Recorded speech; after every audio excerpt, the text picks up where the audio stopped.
नमस्कार। 9 बजे की 9 ब्रेकिंग में आप सभी का स्वागत है। मैं हूं आपके साथ सृष्टि शुक्ला। 9 बजे की 9 ब्रेकिंग में सबसे पहले बात कर लेते हैं पहली ब्रेकिंग की। चंडीगढ़ से खबर आपको बता देते हैं। हरियाणा विधानसभा को पेपरलेस करने की मुहिम, नेशनल ई विधान एप्लीकेशन सेवा केंद्र का होगा उद्घाटन। 9 बजे की 9 ब्रेकिंग में बात कर रहे हैं पहली ब्रेकिंग की। चंडीगढ़ से ये खबर आपको बता रहे हैं। हरियाणा विधानसभा को पेपरलेस करने की मुहिम, नेशनल ई विधान एप्लीकेशन सेवा केंद्र का उद्घाटन किया जाएगा। विधानसभा अध्यक्ष ज्ञानचंद गुप्ता करेंगे उद्घाटन। सुबह 11 बजे विधानसभा अध्यक्ष उद्घाटन करने वाले हैं।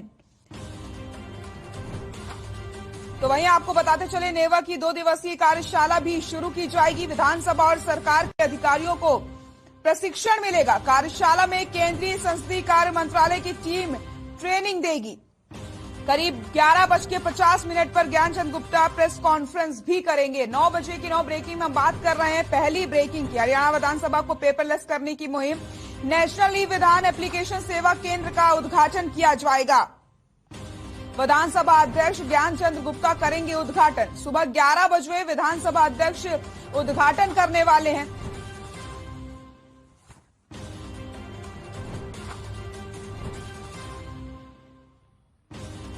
नौ बजे की 9 ब्रेकिंग में बात कर लेते हैं दूसरी ब्रेकिंग की। चंडीगढ़ से खबर आपको बता देते हैं। राज्यपाल बंडारू दत्तात्रेय से मिले कृषि मंत्री जेपी दलाल। राज्यपाल को कृषि मंत्री ने निमंत्रण दिया है। राज्य स्तरीय पशु मेले के उद्घाटन के लिए निमंत्रण दिया गया है। भिवानी में आयोजित होगा राज्य स्तरीय पशु मेला। चंडीगढ़ से खबर आपको बता रहे हैं, जहां पर राज्यपाल बंडारू दत्तात्रेय से कृषि मंत्री जेपी दलाल ने मुलाकात करी है। राज्यपाल को कृषि मंत्री ने निमंत्रण दिया है। राज्य स्तरीय पशु मेले के उद्घाटन के लिए निमंत्रण दिया गया है। भिवानी में आयोजित होगा राज्य स्तरीय पशु मेला। राज्यपाल बंडारू दत्तात्रेय से मिले कृषि मंत्री जेपी दलाल। तस्वीरें भी आपको हम दिखा रहे हैं, आप देख सकते हैं। राज्यपाल को कृषि मंत्री ने निमंत्रण दिया है। राज्य स्तरीय पशु मेले के उद्घाटन के लिए निमंत्रण दिया गया है। भिवानी में आयोजित होगा राज्य स्तरीय पशु मेला।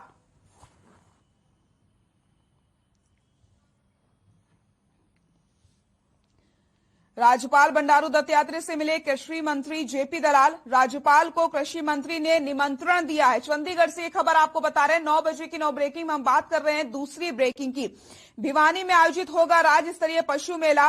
राज्य स्तरीय पशु मेले के उद्घाटन के लिए निमंत्रण दिया गया है राज्यपाल बंडारू दत्तात्रेय को। राज्यपाल बंडारू दत्तात्रेय से कृषि मंत्री जेपी दलाल ने मुलाकात करी है। 9 बजे की 9 ब्रेकिंग बात कर लेते हैं तीसरी ब्रेकिंग की। चंडीगढ़ से खबर आपको बता देते हैं। द हरियाणा जीएसटी कोष पोर्टल का शुभारंभ किया गया। डिप्टी सीएम दुष्यंत चौटाला ने किया इसका शुभारंभ। अपडेट जीएसटी नियमों के बारे में जानकारी मिलेगी। आपको बताते चलें, द हरियाणा जीएसटी कोष पोर्टल का शुभारंभ किया गया है। चंडीगढ़ से खबर आपको बता रहे हैं। डिप्टी सीएम दुष्यंत चौटाला ने इसका शुभारंभ किया है। अपडेट जीएसटी नियमों के बारे में अब जानकारी आसानी से मिल जाएगी। करदाताओं के बीच जागरूकता लाने के लिए यह पोर्टल लॉन्च किया गया है। तो आपको बताते चले, करदाताओं के बीच में जागरूकता लाने के लिए और साफ तौर पर अपडेट जीएसटी के नियमों के बारे में जानकारी देने के लिए इस पोर्टल की शुरुआत करी गई है। डिप्टी सीएम दुष्यंत चौटाला ने इसका शुभारंभ किया है। द हरियाणा जीएसटी कोष पोर्टल का शुभारंभ हो चुका है। अब आसानी से जो करदाता है उन्हें हर एक नियम की जानकारी मिल जाएगी।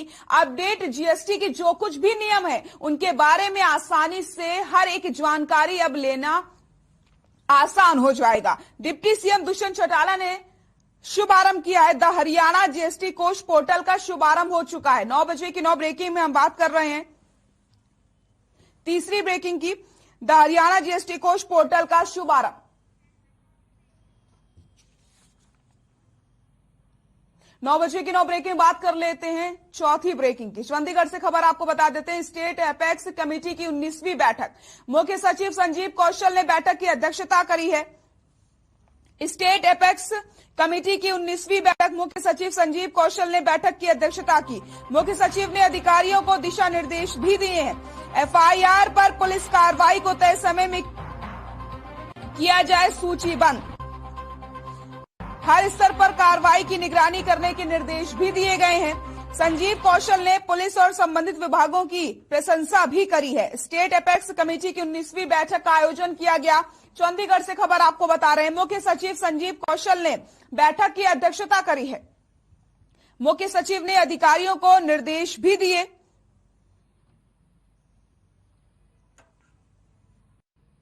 हरियाणा के मुख्य सचिव संजीव कौशल ने स्टेट एपेक्स कमेटी की बैठक का आयोजन किया। ये 19वीं बैठक की अध्यक्षता की है उन्होंने अधिकारियों को निर्देश दिए कि एफआईआर पर पुलिस द्वारा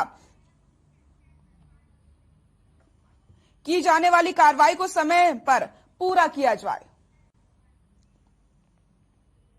9 बजे की 9 ब्रेकिंग बात कर लेते हैं 5वीं ब्रेकिंग की। चंडीगढ़ से खबर आपको बता देते हैं, कांग्रेस विधायक दल की होगी बैठक। नेता प्रतिपक्ष भूपेंद्र सिंह हुड्डा की अध्यक्षता में यह बैठक होने वाली है। 3 बजे होगी विधायक दल की बैठक। बजट सत्र से पहले कांग्रेस की बैठक। कांग्रेस विधायक दल की बैठक नेता प्रतिपक्ष भूपेंद्र सिंह हुड्डा की अध्यक्षता में बैठक होगी। 3 बजे विधायक दल की बैठक होगी। बजट सत्र से पहले कांग्रेस की बैठक। चंडीगढ़ से खबर आपको बता रहे हैं, कांग्रेस विधायक दल की बैठक नेता प्रतिपक्ष भूपेंद्र सिंह हुड्डा की अध्यक्षता में यह बैठक होगी। 3 बजे बैठक का आयोजन किया जाएगा। विधायक दल की बैठक 3 बजे होने वाली है। बजट सत्र से पहले कांग्रेस की बैठक। कांग्रेस विधायक दल की होगी बैठक। चंडीगढ़ से खबर आपको बता रहे हैं, नेता प्रतिपक्ष भूपेंद्र सिंह हुड्डा की अध्यक्षता में होगी बैठक।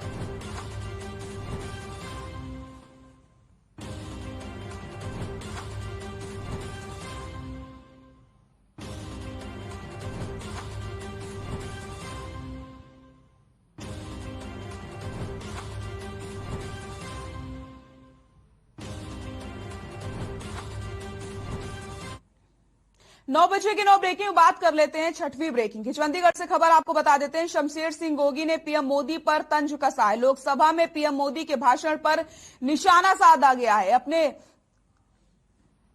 2 घंटे के भाषण में पीएम ने 1.5 घंटा कांग्रेस पर ही बोले। बीजेपी के लिए खतरे की घंटी बज चुकी है। 5 राज्यों में विधानसभा चुनाव पर बोले कांग्रेस विधायक, यूपी को छोड़कर हर राज्य में कांग्रेस की सरकार बनेगी। तो आपको बताते चले, शमशेर सिंह गोगी ने पीएम मोदी पर तंज कसा है। लोकसभा में पीएम मोदी के भाषण पर निशाना साधा गया है।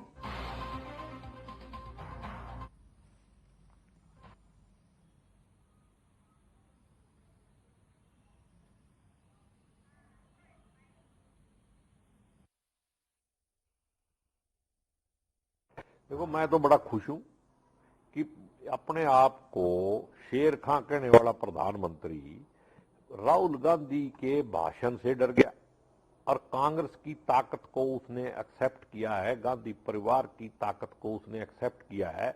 और 2 घंटे के भाषण में 1.5 घंटा वो कांग्रेस और राहुल गांधी भी बोलता रहा। तो इसका मतलब ये है कि खतरे की घंटी बज चुकी है और मोदी जी को ये समझ आ गई कि ये कांग्रेस तेरे को अब यहाँ प्रधानमंत्री के तौर पे रहने नहीं देगी।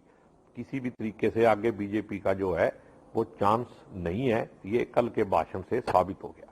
पंजाब की बात करें सर, तो पंजाब में क्या कुछ समीकरण बनते हुए नजर आ रहे हैं? देखो, मैं तो आपको पूरा बता देता हूँ। पंजाब में कांग्रेस बनेगी, उत्तराखंड में कांग्रेस बनेगी और 2 छोटी छोटी स्टेटें हैं वहां भी कांग्रेस डायरेक्ट फाइट में है। एक यूपी को छोड़ के 4 जगह कांग्रेस का प्रदर्शन आपको पहले से बेहतर मिलेगा। और 2 जगह तो मैं गारंटी के साथ कह सकता हूं जहां की मेरी पर्सनल जानकारी बहुत ज्यादा है, पंजाब और उत्तराखंड। यहां तो कांग्रेस की सरकार 100% बनेगी।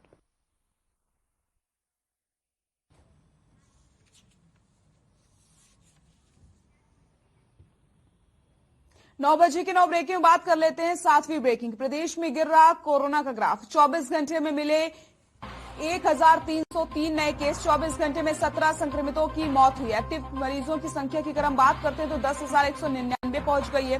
प्रदेश में ओमिक्रॉन के 5 एक्टिव केस बताए जा रहे हैं। प्रदेश में गिर रहा कोरोना का ग्राफ। 24 घंटे में मिले 1303 नए केस। 24 घंटे में 17 संक्रमितों की कोरोना से मौत हो चुकी है। एक्टिव मरीजों की संख्या 10,199 पहुंच गई है। प्रदेश में ओमिक्रॉन के 5 एक्टिव केस बताए जा रहे हैं। तो आपको बताते चले, कोरोना का ग्राफ लगातार गिरता चला जा रहा है। ये एक राहत वाली खबर सामने आई है। 24 घंटे में 1303 नए केस सामने आए हैं। 24 घंटे में 17 संक्रमितों की मौत हुई है। एक्टिव मरीजों की संख्या की अगर हम बात करते हैं तो 10,199 पहुंच गई है। तो वहीं और अगर ओमिक्रॉन की बात की जाए तो 5 एक्टिव केस बताए जा रहे हैं।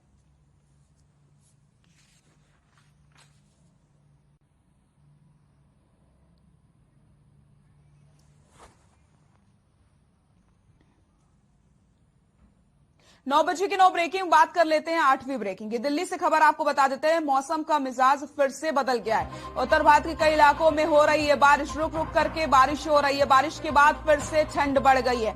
मौसम विभाग ने येलो अलर्ट जारी कर दिया है। तो आपको बताते चले, मौसम का फिर से मिजाज बदल गया है। उत्तर भारत के कई इलाकों में बारिश हो रही है और बारिश की वजह से ठंड और ज्यादा बढ़ चुकी है। लोगों को परेशानियों का सामना करना पड़ रहा है। रुक रुक करके लगातार बारिश हो रही है। बारिश के बाद फिर से ठंड बढ़ चुकी है। मौसम विभाग ने भी येलो अलर्ट जारी कर दिया है। तो आपको बता दें, मौसम का एक बार फिर से मिजाज बदल चुका है। उत्तर भारत के कई इलाकों में बारिश हो रही है, रुक रुक करके बारिश हो रही है। बारिश के बाद फिर से ठंड बढ़ चुकी है। मौसम विभाग ने येलो अलर्ट जारी कर दिया है।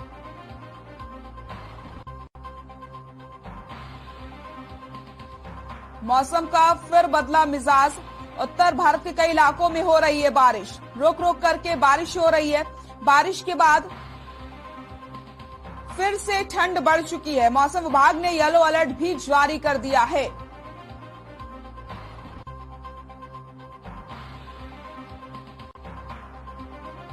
मौसम का फिर बदला मिजाज। उत्तर भारत के कई इलाकों में हो रही है बारिश।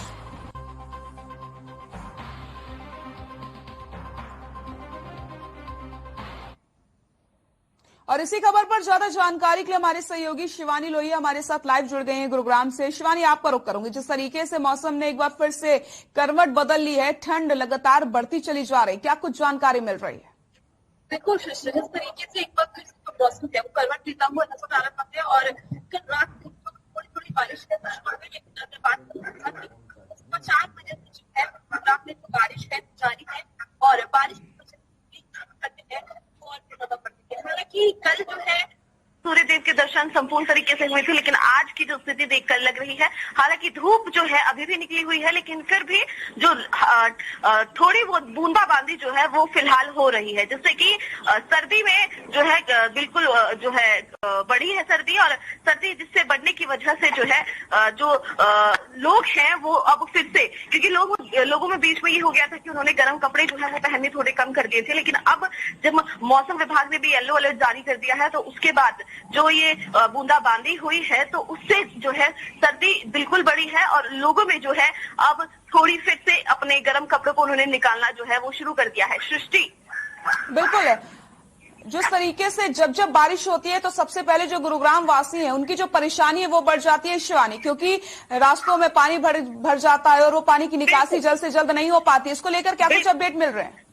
बिल्कुल सृष्टि, अगर बात करूं गुरुग्राम की तो गुरुग्राम में मतलब बारिश होना गुरुग्राम के लिए एक आफत होना बिल्कुल होता है, क्योंकि यहाँ पर जो हर रोड पर जो है वो रोड नहीं रह जाते हैं, वहाँ पर जो गड्ढे हैं वो भर जाते हैं और वो स्विमिंग पूल की तरह नजर आते हैं, जिसमें लोगों को काफी भारी परेशानियों का सामना करना पड़ता है। वाहनों की जो रफ्तार है वो बिल्कुल धीमी पड़ जाती है, लंबे जो जाम है वो लगने शुरू हो जाते हैं और कहीं ना कहीं बारिश में जब गड्ढे भरते हैं तो एक्सीडेंट्स की जो संख्या है जो है वो भी, हादसों की संख्या है वो भी जो है बढ़नी शुरू हो जाती है। लेकिन सबसे बड़ी बात इसमें यह है सृष्टि कि जैसे ही बारिश होती है तो जो गुरुग्राम प्रशासन है उसकी पोल खुलनी शुरू हो जाती है। जीएमटी किस तरीके से काम कर रहा है ये पता चलना शुरू हो जाता है, नगर निगम किस तरीके से काम कर रहा है ये जो है पता लगना शुरू हो जाता है। और सबसे बड़ी बात है जो गोल्ड फोर्स रोड की तरफ जो अंडरपास जाता है तो वहां की स्थिति जो है वो बेहद चिंताजनक हो जाती है, क्योंकि वो जो है गुरुग्राम का सबसे लंबा जो अंडरपास है और वहां की स्थिति अगर सृष्टि बात करूं तो वहां से निकलना जो है वो बेहद दुर्भर हो जाता है और लोगों को भारी परेशानियों का जो है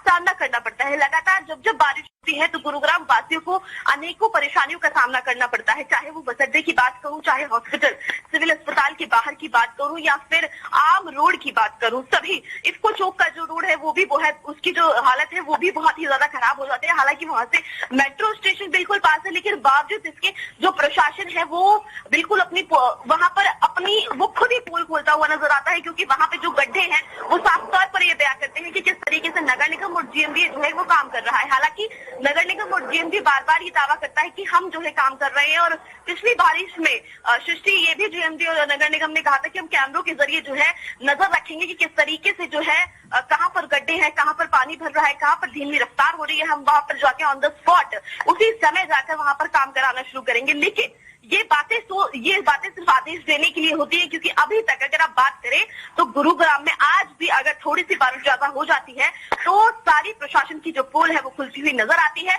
ना तो वहां पर कोई कैमरे से काम होता है और ना ही कोई वहां पर धरातल पर जाकर काम करता है। सृष्टि बिल्कुल शिवानी, लेकिन हम ये नहीं कह सकते कि काम नहीं हुआ है, क्योंकि काम होता है, कागजों में काम होता है, जमीनी हकीकत कुछ और होती है, और वो हकीकत क्या होती है वो तस्वीरें बारिश में हमें पता चल जाती हैं कि क्या कुछ इंतजाम यहाँ पर प्रशासन की तरफ से किए गए। शिवानी बिल्कुल सृष्टि, मैं बता रही हूँ आपको, लगातार ये आदेश किए जाते हैं, फाइलों में बातें बनाई जाती हैं कि हमने जो है अब ये आदेश दिया है, अब हमने ये जो है एक प्रोपेगेंडा तैयार किया है कि अब हम कैमरों के जरिए, जैसे कि मैंने एग्जाम्पल दिया पिछली बार जब बारिश हुई थी तो इन्होंने एग्जाम्पल दिया था कि हम जो है कैमरों के जरिए हर चप्पे चप्पे पर ये नजर रखेंगे कि कहाँ पर पानी भर रहा है, कहाँ पर लोगों को परेशानियां हो रही है, कहाँ पर गड्ढे हैं। लेकिन वो सिर्फ और सिर्फ कागजों में है। अगर धरातल पर तस्वीर देखी जाए सृष्टि, तो वहां पर ना तो एक भी कैमरा लगा है, और वहां पर काम करने आए नगर निगम कर्मचारी और जीएमडी के कर्मचारी की तो बात ही क्या है। अगर कैमरे ही नहीं लगे तो उनको किस तरीके से पता चलेगा। तो ये बहुत बड़ा घोटाला जो है वो है। हालांकि सभी जो है ये सिर्फ फाइलों में दिखाने के लिए यहाँ पर काम होता है, और गुरुग्राम की तस्वीर जो है वो सबके सामने है, क्योंकि अगर जैसे ही थोड़ी सी बारिश होती है गुरुग्राम जो है वो डूबता हुआ नजर आने लगता है। याद होगा सृष्टि आपको, तकरीबन ये 3 से 4 साल पहले की बात है, जब गुरुग्राम में जो है थोड़ी सी बारिश हुई थी और संपूर्ण जो गुरुग्राम है वो तो थम ही गया था, उसकी वजह से दिल्ली भी जो है पूरी थम गई थी। लेकिन बावजूद उसके गुरुग्राम का प्रशासन जो है वो जगने का नाम नहीं ले रहा है। हालांकि दावे बार बार किए जाते हैं, उपायुक्त भी बार बार दावे करते हैं, लेकिन जो वो दावे हैं वो सिर्फ और सिर्फ फाइलों में बंद रह जाते हैं। वो जो है रोडों पर निकल कर नहीं आते, ना ही गड्ढे को भरने आते हैं। सृष्टि बिल्कुल शिवानी, अब देखने वाली बात यही होगी कि आखिरकार प्रशासन की जो नींद है वो कब खुलती है और कब आखिरकार जो गुरुग्राम वासी है उनकी समस्याओं का समाधान होगा। बहुत बहुत शुक्रिया शिवानी तमाम जानकारी के लिए। 9 बजे की 9 ब्रेकिंग बात कर लेते हैं आखिरी ब्रेकिंग, और लखनऊ से खबर आपको हम बता देते हैं। जीवीके कंपनी के बाहर युवाओं का हंगामा देखने को मिला है। जीवीके पशु चिकित्सा मोबाइल एम्बुलेंस 1962 में निकली थी वैकेंसी, कंपनी पर सैलरी कम देने का आरोप लगाया जा रहा है। युवाओं ने जमकर बवाल काटा है। 20,000 की जगह 10,000 रुपए सैलरी दी जा रही है। 9 बजे की 9 ब्रेकिंग में बात कर रहे हैं आखिरी ब्रेकिंग की, जहां पर जीवीके पशु चिकित्सा मोबाइल एम्बुलेंस 1962 में वैकेंसी निकली थी, कंपनी पर सैलरी कम देने का आरोप लग रहा है। 20,000 की जगह 10,000 रुपए सैलरी दी जा रही है।